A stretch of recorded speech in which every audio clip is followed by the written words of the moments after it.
Hey guys, I'm just going to do a short tutorial on how to make a basic candle. What you're going to need is a jug to melt your wax down in. You can use a plastic jug. I would prefer to use stainless steel because it is much easier to clean. I've already pre-measured out my wax. The wax I'm using is Golden 464 soy wax. It is in flake form, so it does melt down a lot easier. Now I've measured out 260 grams, which is the perfect amount for this size jar. This is my large glass jar. It is frosted in white, which I do apologize for, but I've actually run out of my clear jars, so this will still work just as good. I've already pre-measured out my fragrance oil, which is raspberry vanilla. I like to work with about 8 to 10% fragrance oil to wax ratio. Today I'm working with 8% because it is quite a strong fragrance. What I use to measure out my fragrance oil is just a little plastic pipette. It only measures at 3 ml at a time, but it still works. You still get an accurate measurement. I've got my candy thermometer here to measure the temperature. I've also got my wick, which is a CDN 20, which is the perfect size wick for this jar as well. What I use to stick the wick down is a stickum. It's just a white little double-sided sticker that you stick down the wick down in the jar with.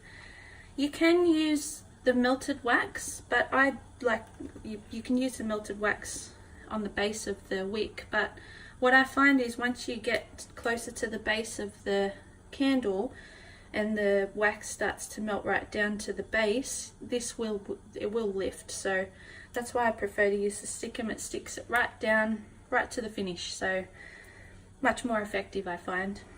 Now the color I'm using is a magenta, and it's a candle color chip. This one chip will color 500 grams, so I probably won't use all of it, depending on the depth of color I want to achieve today. What I'll use to shave the chip down with is my little grater. That's perfect to kind of get as much as you want or as little as you want into the wax. And to stir my wax with, I'll just be using this large paddle pop stick. Now if you are interested in doing something like this for yourself, I do have a shop that has everything here in it. I've got beginners candle making kits, which has instructions and everything you need to make your first candle, or if you want to do gifts or something like that, it's perfect for that. Or if you're already an intermediate candle maker, I sell everything individually, so the wax, the color, even the candy thermometers, the fragrance, everything you need to make your perfect candle. Okay, so let's begin. Okay guys, so I've got my pot boiling here. I'm going to use it as a double boiler, and I'm just going to place my stainless steel pot of wax in there to melt down. This is the best way you could possibly melt your wax down. It just melts so much better than if you did it on direct heat. You would probably burn the wax, so yeah, this is a great way to do it. So I'll just let this melt down a bit, and then we'll start to add our color and so on. While that is melting down, I might actually wipe down my candle, make sure there's no dust or any sort of component in here that could ruin the candle itself. So just giving it a bit of a wipe down with a paper towel on the inside, so that's fine. And then I'll just wipe down the inside of the jar, just a little wipe over, make sure there's nothing stuck to the bottom, no dust or anything like that. There shouldn't be because the lid's been on, but still best to be careful. Now what I'll do is I will stick my wick into the base of the jar. So I'll just place, so all you do is you just take the sticker off and you place your base of your wick on the stickum, and then you peel off the other side, and then it's ready to stick in your jar. So you just find the center, try and make it easier for you to view as possible. Just try and find the center of the jar, and then you just press it down. What I usually use, oops, move that out of the way. What I usually use is a pen to make sure I don't have any fancy sticks or anything like that. It just depends, it's just as effective, sorry. And then it's stuck in. So that's ready to go. And we'll just wait for the wax to melt down. One way that I like to center my wick is actually using a peg. I don't have a fancy wick centering device or anything like that, but I find that using a peg is just as effective. It's not going to move around anywhere. It's pretty stuck there. I've found the center, which is great. So that's one way that I use. There are things you can buy, like I said. There's stainless steel centering devices, there's wick centering devices, sorry, there's even wooden ones, but this is moving around a little bit. But a peg works just as good. Okay, let's have a look at the wax. So the wax is almost melted. I'm just going to give it a little stir. There's a few little stubborn chippies in there that won't melt down, but eventually we'll get it. Just give it a little stir and see how we're going. I'll put the candy thermometer in now and see what temperature we're at. Alright, so we're fully melted down and we are at about 80 degrees. So I'll let it keep reaching temperature. I think I'd like it to get up to about 90 before I take it off. I'm just going to put the colorant in now though. So I'm just going to shave a bit of colour. Just take this out actually. The jug is going crazy under there. Just turn it right down. Alright, so I'll just shave a bit of colour in there. I'll show you what happens.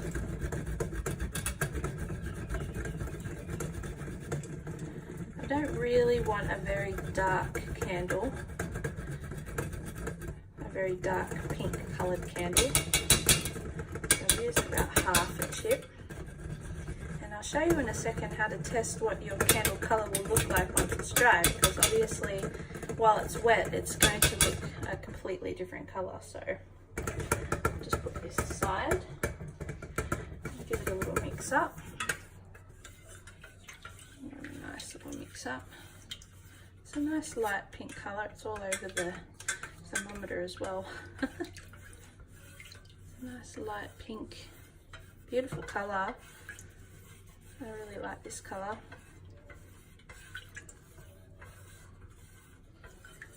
I'll just stir the thermometer in too, because I have a feeling there's a lot on that, a lot of colour.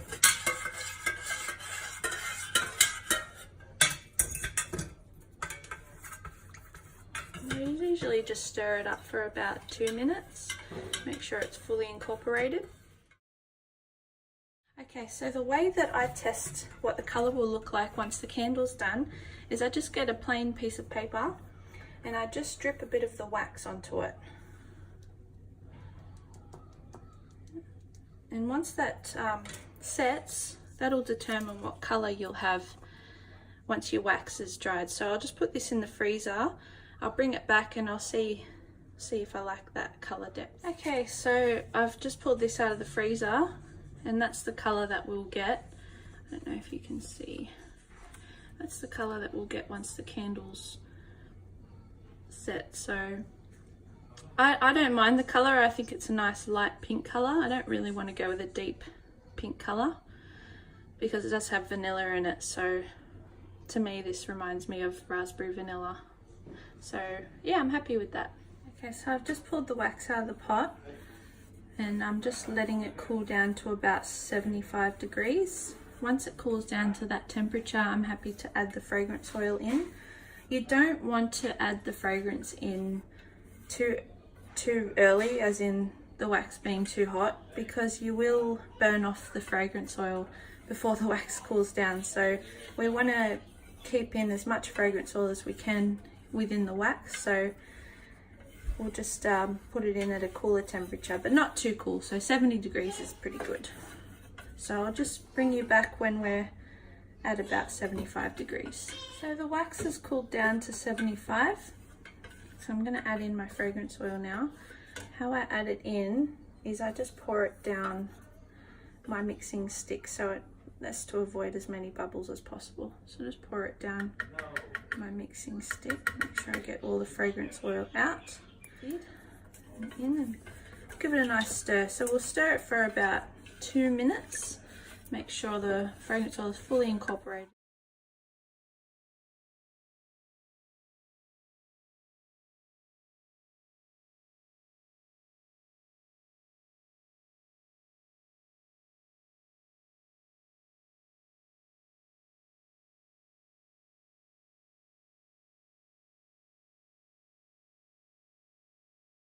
So now that this is fully stirred in, I'm going to wait for the temperature to come right down to about 40 degrees before I pour. Ideally, I like to pour at that temperature because I want to avoid frosting and wet spots and such on the glass. It also has a lot to do with the temperature of the glass. You can heat the glass up, so you're pouring at about the same temperature and then they cool down at the same temperature. Or you can pour straight into a cold glass, which is what I'm going to do. So to get the ideal results, I'd like this wax to be cooled right down before I pour it. So I'll bring you back once the wax is down to about 40. So we're back and the wax has gone right down to about 38 degrees. So I'm just going to give it a quick stir because I've left it sitting to cool down, and then we'll pour it into our jar. So I'll just take this out. Don't need it anymore. Give it a bit more of a stir. Not too vigorously, I don't want to create too many bubbles. Okay, just move this aside and bring our jar over. So I'm just going to pour it in nice and gently all the way. Look at that beautiful colour. Lovely. I'm just going to scrape all that wax in. Just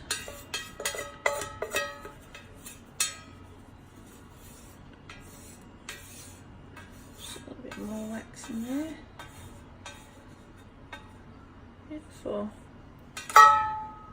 And that's how easy it is to make a candle. So we're just going to leave that sit and set up nicely. I just want to give it a little tap, make sure those bubbles come up. And I can't see any bubbles, so yeah, seems to be good. So I'll just leave this sit, and once it sets, I'll come back and I'll show you what it looks like.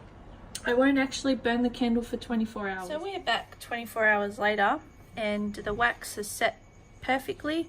There's no wet spots or frosting or anything like that.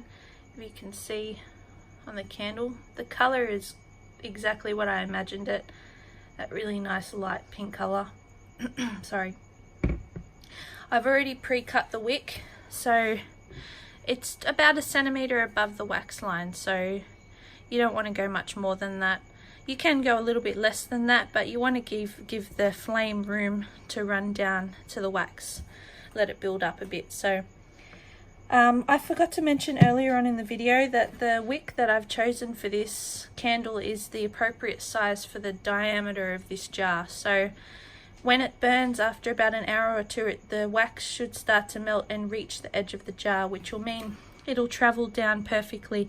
You don't want to burn it for an hour or two and it not reach the edge, where it just starts to travel down the center and it doesn't really burn to the edge of the jar. So you don't want to burn it for longer than 4 hours. 4 hours is about a recommended time. Also, you just want to keep an eye on the flame too.